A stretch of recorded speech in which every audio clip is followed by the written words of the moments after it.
Friends जदि कौन अविवाहिता झील अथवा विवाहिता महिला प्रेम आपने पड़ जाइए मात्र से आपण प्रति से प्रेम भावापन्न हो पारुनी किंबा तार परिवार मध्य तार पितामाता अथवा परिवार अन्य कौन सदस्य आपण प्रेम रास्तार कंटक सदृश छिड़ा होती जद्वारा कि आपण प्रेम जीवन बाधा प्राप्त होती। तेज आज क्षुद्र भिडियो जो शक्तिशाली मोहिनी वशीकरण प्रयोग टी शेयर करुच्ची आपने गोटे थर सफल भाव में प्रयोग करनी आपंकर से झील किंबा विवाहिता महिला सह तार समग्र परिवार वर्ग वशीभूत हो पड़े एवं आपंकर प्रेम रास्ता निष्कंटकमय हो उठिबो जद्वारा कि आपन को कहीं केबे ए दिगरे रोक लगेबे नहीं आपनकर प्रेम जीवन एक नूतन अध्यायर आरंभ घटिबो। तेबे एई शक्तिशाली वशीकरण प्रयोग टी आपने संपादन करने से भली कौन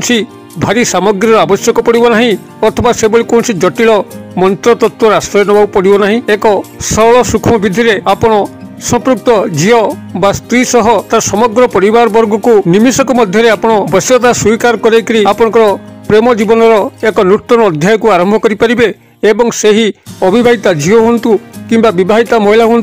तांको आपण आजीवन वश्यता करी आपनकर कथा अनुसार चलई पारे। तेबे एई शक्तिशाली मोहिनी प्रयोग को आपण मानक सह शेयर करने पूर्व क्षुद्र निवेदन जदि आपण आज प्रथम बार करके चैनल पाद देइचंती एवं एई भली कंटेंट आपनको रुचि रहउछि एबे चैनल करे थिबा लाल कलर सब्सक्राइब बटन क्लिक करी बेल आइकन क्लिक करी एवं ऑल नोटिफिकेशन ऊपर क्लिक करी चैनल को सब्सक्राइब करनियंतु जेबल कि आमे जतल मध्ये आपण मानक सेवारे एई भली तंत्र मंत्र वीडियो अपलोड करिवु तार सर्वप्रथम नोटिफिकेशन आपण पाखरे पहुंचिबो एवं से सब को आपण माने सर्वदूर देखिकरी किछि ज्ञान आहरण करि परिबे। तबे फ्रेंड्स एबे सुन नजर पकेबा ए शक्तिशाली मोहिनी प्रयोग जहा माध्यम रे कि आपण कोनसी भी अविवाहिता झील हूँ कि विवाहिता महिला हूँ जो भाव में आप वश्यता स्वीकार करें से एक प्रयोग माध्यम तार समस्त परिवार वर्ग को वशीभूत करें जद्वारा कि आपंकर प्रेम जीवन टी एक नूतन अध्याय परिणत हम ना आपन को कहीं रोकबार अच्छी ना आपन को कहीं तागिद करार अच्छी से अविवाहिता झील हो कि विवाहिता महिला हो आपन प्रेम एभली विमोहित हम जद्वारा कि से कस्मिन काल आपन को तार जीवन काल मध्य भूली पारिबो नाही एवं आपन ताठारु जहा मध्य चाहिए से आपन को अक्लेशरे प्रदान करिवो। आपण मानकर एई शक्तिशाली मोहिनी वशीकरण प्रयोग को सफल भाव में संपादन करने आपण वीडियो को ध्यान सहकारे बुझी नियंतु जद्वारा कि आपनकर ए प्रयोग करने कौन भूल भटका हम ना अथवा आपण एथे विफल हेबे नाही। आपण मानकर एही क्रियाटी को सफल भाव में संपादन करने हेले दुई गोटी वृक्षर दुईटी फूल एवं तार सामान्य जड़ी आवश्यक अच्छी एवं गोटे धला कागज जो कौन गार पड़ न एवं गोटे लाल मार्कर पेन किछि माता रानी सिंदूर एवं आउ किछि अक्षत स्वयं संपूर्ण लवंग जहाँकि खंडिया होई नथिबो एइबोली भाव में प्राथमिक सामग्री आपण जेकोसी शनिवार दिन प्रभात समय आपण माने जोगाड़ करिवे। शनिवार दिन प्रभात समय जेतबेले आपनकर सूर्योदय घटू नाही एई भली ब्रह्म मुहूर्त समय मध्य आपण प्राथमिक भाव में एई दुई वृक्ष मूल को किछि जल धूपबत्ती मुठे अरुआ चाउल एवं सिंदूर ए सब को लेकर आपण एई दुई गोटी वृक्ष मूल को जिबे वृक्ष मूल पहुंचिकी प्रार्थना करिवे हे वृक्षदेव आपनकर दुई गोटी फूल एवं सामान्य जड़ी मु संग्रह करने आसी मोर अमुक को बसवाई अच्छी तत्सह परिवार वर्ग को मोर वश्यता स्वीकार करने अच्छी एमाने मोर प्रेम जीवन में कंटक होती एवं संपृक्त अविवाहिता झील किंबा विवाहिता महिला मो प्रति सेतेटा प्रेम भावापन्न हो पारुना आपनकर कृपा रहिले सेही अविवाहिता झील किंबा विवाहिता महिला सह मोर प्रेम जीवन नूतन सूत्रपात घटिबो एवं तांकर परिवार मोर प्रेम जीवन में बाधक साजिबे नाही तांकर सह मोर प्रेम संपर्क स्थापन रे मोर कोनसी मंद उद्देश्य नाही बरं तांको मु मोर जीवन साथी करिया पे चाहूची एई बोली भाबरे आपन सेठी स्वीकृति करिकरी एई दुई गोटी वृक्षर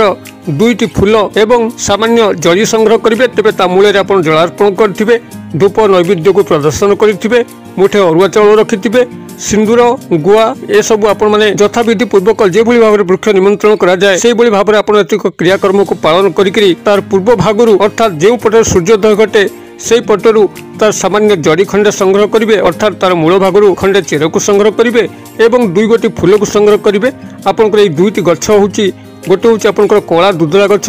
जहाँकि सबुआड़े देखा मिले दुधरा जेते मध्य प्रजाति अछंती श्वेत दुधरा कृष्ण दुधरा एवं पीत दुधरा अर्थात हलदिया दुधरा आपनकर तीन प्रजाति मध्यरु आपण एई क्रिया व्यवहार करिवे केवल कला दुधरा दुई गोटी फूल एवं तार सामान्य मूलर चेर एतिक आपण प्राथमिक संग्रह करेंगे। द्वितीय वृक्ष होउची श्वेत अर्ख गछ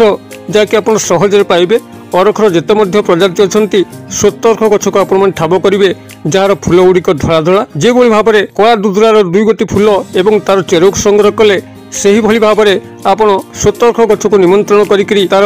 2 ଗୋଟି ଫୁଲ ଏବଂ ସାମାନ୍ୟ ଚେରକୁ ସଂଗ୍ରହ କରିବେ। ଏତିକ ଆପଣମାନେ ଶନିବାର ଦିନର ବ୍ରାହ୍ମ ମୁହୂର୍ତ୍ତରେ ସଂଗ୍ରହ କରିକିରି ଗୃହକୁ ଆଣିଥିବେ। ସେହି ଶନିବାର ଦିନର ରାତ୍ର ସମୟରେ ଯେତେବେଳେ ସମସ୍ତେ ଶୟନ କରୁଛନ୍ତି, ଆପଣଙ୍କର ପରିବେଶଟି ସମ୍ପୂର୍ଣ୍ଣ ଶାନ୍ତ ସ୍ନିଗ୍ଧ ପରିବେଶରେ ଭରି ଯାଉଛି, କୋଳାହଳମୟ କୋଉଠି ଆଉ ନାହିଁ। ଆପଣ ସେତେବେଳେ ଉତ୍ତର ଦିଗକୁ ମୁଖା ହେଇକରି ବସିବେ, ଶୁଦ୍ଧ ପୂତ ହୋଇଥିବେ, ଗୋଡ଼ ହାତ ମୁଖକୁ ଧୋଇଥିବେ, ଉତ୍ତରୀୟ କାନ୍ଧରେ ପକାଇଥିବେ, କଛା ମାରିଥିବେ ଏବଂ ଆପଣଙ୍କ ସାମ୍ନାରେ ଏହି ସାଦା ଧଳା କାଗଜ ଯାହାକି ଆପଣ ଶନିବାର ଦିନର ସକାଳ ବେଳା ସଂଗ୍ରହ କରିଛନ୍ତି ତାକୁ ରଖିବେ ଏବଂ ଏ ଯେଉଁ ଲାଲ ମାର୍କର ପେନ୍ କିଣିକି ଆଣିଥିଲେ, ସେହି ଲାଲ ମାର୍କର ପେନ୍ ସହାୟତାରେ ସମ୍ପୃକ୍ତ ଅବିବାହିତା ଝିଅ ହୁଅନ୍ତୁ କିମ୍ବା ବିବାହିତା ମହିଳା ହୁଅନ୍ତୁ, ତାଙ୍କର ନାମଟିକୁ ଆପଣ ସଭା ଉପରେ ଲେଖିବେ। ଯେଉଁ ଡାକ ନାମ କିମ୍ବା ଉପନାମ ଆପଣ ଜାଣନ୍ତି ସେୟାକୁ ଲେଖିବେ ଏବଂ ତା ତଳକୁ ତାଙ୍କର ପିତାଙ୍କ ନାମ, ତାଙ୍କର ମାତାଙ୍କ ନାମ ଏବଂ ପରିବାରର ଯେତେ ମଧ୍ୟ ସଦସ୍ୟ ଅଛନ୍ତି ସମସ୍ତଙ୍କର ନାମ ଆପଣ କ୍ରମାନ୍ୱୟରେ ଲେଖିବେ। କେବଳ ଡାକ ନାମ ବା ଉପନାମକୁ ଲେଖିବେ, ତାଙ୍କର ସମ୍ପୂର୍ଣ୍ଣ ନାମକୁ ଲେଖିବାର ଆବଶ୍ୟକ ନାହିଁ। ଏଇଭଳି ଭାବରେ ନାମ ସବୁ ଲେଖି ସାରିଲା ପରେ ଆପଣ ଏଇ ଯେଉଁ ଅକ୍ଷତ ଲବଙ୍ଗକୁ ସଂଗ୍ରହ କରିଛନ୍ତି, ଯାହାକି ସ୍ୱୟଂ ସମ୍ପୂର୍ଣ୍ଣ ଅଛି, ଖଣ୍ଡିଆ ଖାବର ନାହିଁ, ଆପଣ ଗୋଟେ ଲେଖା ଲବଙ୍ଗ ପ୍ରତ୍ୟେକ ନାମ ଉପରେ ରଖିବେ, ସେହି ସ୍ତ୍ରୀ ବା ଝିଅଙ୍କ ନାମ ଉପରେ ରଖିବେ ଏବଂ ପରିବାର ସଦସ୍ୟ ସମସ୍ତଙ୍କ ଉପରେ, ତାଙ୍କର ପିତାମାତା ସମସ୍ତେ ତାଙ୍କ ସମସ୍ତଙ୍କ ନାମ ଉପରେ ଗୋଟେ ଲେଖା ଲବଙ୍ଗ ରଖିବେ। ଏଇଭଳି ଲବଙ୍ଗ ରଖି ସାରିଲା ପରେ ଆପଣ ତାର ଠିକ୍ ମଧ୍ୟମ ସ୍ଥଳରେ 2 ଗୋଟି କଳା ଦୁଦୁରାର ଫୁଲ ଯାହାକୁ ସଂଗ୍ରହ କରିଥିଲେ ଏବଂ ଗୋଟିଏ କଳା ଦୁଦୁରାର ଚେର ତାକୁ ରଖିବେ ଏବଂ ଶ୍ଵେତ ଅରଖ ଗଛର ଫୁଲ 2 ଗୋଟି ତାକୁ ରଖିବେ ଏବଂ ଶ୍ଵେତ ଅରଖ ଗଛର ଚେରକୁ ମଧ୍ୟ ରଖିବେ। ଏଇଭଳି ଏତିକି ଆପଣ ସେଠି ରଖି ସାରିଲା ପରେ ତାପରେ ମାତା ରାଣୀଙ୍କ ସିନ୍ଦୁର ଯାହା ଆପଣ ମନ୍ଦିରରୁ ସଂଗ୍ରହ କରିଥିଲେ ତାକୁ ତା ଉପରେ ରଖିବେ। ଏ ସମସ୍ତ ଜିନିଷକୁ ଆପଣ ପ୍ରାଥମିକ ଭାବରେ ଗୋଟେ ଲାଲ କପଡ଼ା ଉପରେ ରଖିଥିବେ ଏବଂ ଏତିକ ସାମଗ୍ରୀ ରଖି ସାରିଲା ପରେ ଏଇ ଯେଉଁ କ୍ଷୁଦ୍ର ମନ୍ତ୍ର କହୁଛି, এই କ୍ଷୁଦ୍ର ମନ୍ତ୍ରକୁ ଆପଣମାନେ ସେଇଠି 21 ଥର ଉଚ୍ଚାରଣ କରିବେ। ମନ୍ତ୍ରଟି ଆପଣଙ୍କର ଏଇଭଳି ରହିବ, ଓಂ ଚଣ୍ଡିକା ଦେବୀ ସର୍ବଜନ ମମ ବଶ୍ୟମ ବଶ୍ୟମ କୁରୁ କୁରୁ ସ୍ୱାହା। ମୁଁ ଆଉଥରେ କହିଦେଉଛି, ଓಂ ଚଣ୍ଡିକା ଦେବୀ ସର୍ବଜନ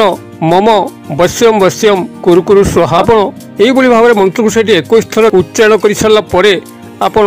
সেই লাল কপড়ারে এই যে সামগ্রী সবু রয়েছে, কাগজ রয়েছে এবং কাগজ উপরে নাম লেখা হয়েছে এবং প্রত্যেক নাম উপরে লবঙ্গ রখা হয়েছে এবং 2 গোটি লেখা ফুল এবং তার চের রখা হয়েছে। এ সমস্ত গোটে পুটুড়া করেদেবে এবং লাল সূতা সাহায্যে গণ্ঠি পকাইদেবে এবং এহাকু নেইকিরি আপন যে পোশাক পত্রকু ব্যবহার করছেন সে পোশাক পত্রর পকেটরে এহাকু আপন মানে রখিবে। রখিকিরি সম্পৃক্ত অবিবাহিতা ঝিও হুঁতু কিংবা বিবাহিতা মহিলা হুঁতু আপন তা পরদিনর যেকୌଣସି ସମୟରେ ଆପଣମାନେ ତାର ଗୃହ ପାଖାପାଖି ହେବେ କିମ୍ବା ସେହି ଅବିବାହିତା ଝିଅ କିମ୍ବା ବିବାହିତା ମହିଳାଙ୍କର ସମୀପବର୍ତ୍ତୀ ହେବେ। ଯେଭଳି ଭାବରେ ସେ ଆପଣଙ୍କ ଦର୍ଶନ କରିବ, ସେଇଭଳି ଭାବରେ ତା ଭିତରେ ପ୍ରେମର ଭାବ ଜନ୍ମି ଉଠିବ, କାମର ଭାବ ଜନ୍ମି ଉଠିବ ଏବଂ ତାର ପରିବାର ପିତାମାତା ସମସ୍ତେ ଯେତେ ମଧ୍ୟ ସଦସ୍ୟ ଅଛନ୍ତି ସେମାନେ ଏଭଳି ଭାବରେ ବଶୀଭୂତ ହେବେ ଯାହାଦ୍ୱାରା କି ସେମାନେ ପ୍ରତିବାଦ କରିବେ ନାହିଁ। ଆପଣମାନେ এইভাবে ভাবে ক্রিয়াটি বজায় রাখতু, আপনার প্রেম জীবন নিশ্চিত সুদীর্ঘময় হব এবং কণ্টকহীন হব। যেতবে আপনার গভীর প্রেম সম্পর্কের সম্পর্কিত হচ্ছেন, আপনার লাগুচি কি আউ এ সামগ্রীর কিছু আবশ্যক না, সেতবে আপনার পকেট্রু এই সামগ্রীতক বাহার করি নদী জল কিংবা নাল জলের প্রবাহিত করেদেবে এবং তাঁর সুখদ প্রেম জীবনের সম্পর্কিত হবে। তেবে যেপর্যন্ত আপনার প্রেম সম্পর্ক ঘটি নথিব आपण मैंने पुतलाटी को मझे मझे धूप दीप नैवेद्य प्रदर्शन करुवे, जहाद्वारा कि यार शक्ति द्विगुणित